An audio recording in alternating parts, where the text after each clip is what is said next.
नवी मुंबई आवाज, अपनी आवाज। जालना के अंबट नगर पालिका का चुनाव मतदान प्रक्रिया शांत चलते हुए भाजपा और महाविकास आघाड़ी के कार्यकर्ताओं में धक्का मुक्की देखने को मिली।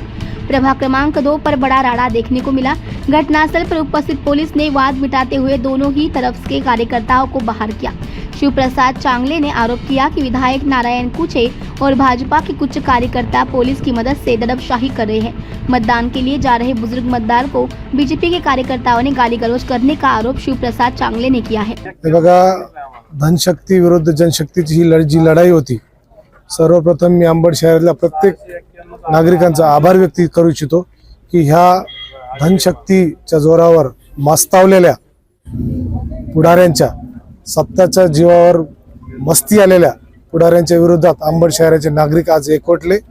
नागरिकांनी एकवटून मतदान केलं आणि ती पायाखालची वाळू घसरल्यानंतर म्हणजे प्रभाग क्रमांक 9 मध्ये आमचे राष्ट्रवादी काँग्रेस पक्षाचे शरदचंद्र पवार गटाचे उमेदवार यांना पोलिसांच्या हाताने मारहाण करण्याचा प्रकार या सत्ताधारी पदाधिकाऱ्यांनी, आमदारांनी त्या सगळ्यांनी केला।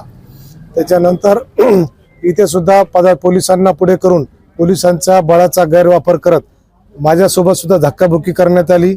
मला लोटलाट केली, ढकलण्याचा प्रकार केला आणि हे सगळे पोलीसवाले जे आहेत हे सत्ताधारी पुढाऱ्यांचे हे दलाल म्हणून काम करतात।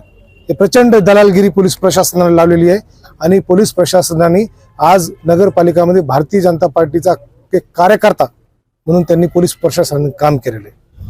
सुरुवातीला नेमका हा प्रकार काय होता, कशामुळे हा नेमका वाद झालेला? एक वयस्कर मतदाराला एक त्यांचा घरातला नातू मतदान करायला घेऊन जात होता।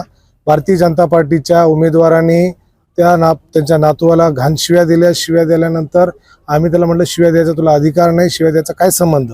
त्याच्यानंतर पोलीस प्रशासन आमच्या अंगावर धावून आली आणि पोलीस प्रशासनाने आम्हाला लोटलाट केली। पोलीस प्रशासन म्हणण्यापेक्षा घोडके पीआय जे आहेत, घोडके पीआयने लोटलाट केली आणि हे सगळे सत्ताधारी पदाधिकाऱ्यांची हे दलाल आहेत। अंबड शहरामध्ये हप्तेखोरी वसुली करणारे हे लोक आहेत। तुमचा काही वैयक्तिक वाद आहे का त्यांच्यासोबत? नाही, माझा मुळीच व्यक्तिगत वाद नाही, माझा व्यक्तिगत मुळीच वाद नाहीये। परंतु ज्या प्रकारे त्यांनी आज सगळं त्यांचं चित्र दाखवलं हे अत्यंत भयावह आहे। हे लोकशाहीला मारक नाहीये। हे लोकशाही आज अंबड शहरामध्ये कुठंच जिवंत राहिलेली नाहीये। हे निवडणूक फेअर नव्हतं।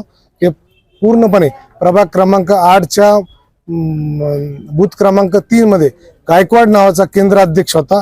ते मी स्वतः माझ्या डोळ्यांनी पाहिलं। एक महिला मतदान करत होती आणि केंद्र अध्यक्षांनी त्या काउंटरच्या वरून हात घालून तिचं बटन दाबलं। प्रभाग क्रमांक 8 मध्ये हे प्रकार घडला। म्हणजे ही तुम्ही तक्रार वगैरे करणार? हो, निश्चित आम्ही निवडणूक आयोगाकडे सगळ्या प्रकारे तक्रार करणार आहोत। आम्ही SP कडे बी जाणार आहोत, राज्य निवडणूक आयोगाकडे बी आम्ही या सगळ्या गोष्टी तक्रार करणार आहोत। अजून एक प्रकार घडला, प्रभाग क्रमांक 1 मध्ये शिंदे नावाचा एक मुलगा होता, तो मतदान करण्यासाठी आला असता त्याच्या नावाचं ऑलरेडी मतदान झालेलं होतं। एक सुशिक्षित तरुण मतदार मतदान करायला आला, त्याच्या नावाचं ऑलरेडी मतदान झालं प्रभाग क्रमांक 1 मध्ये।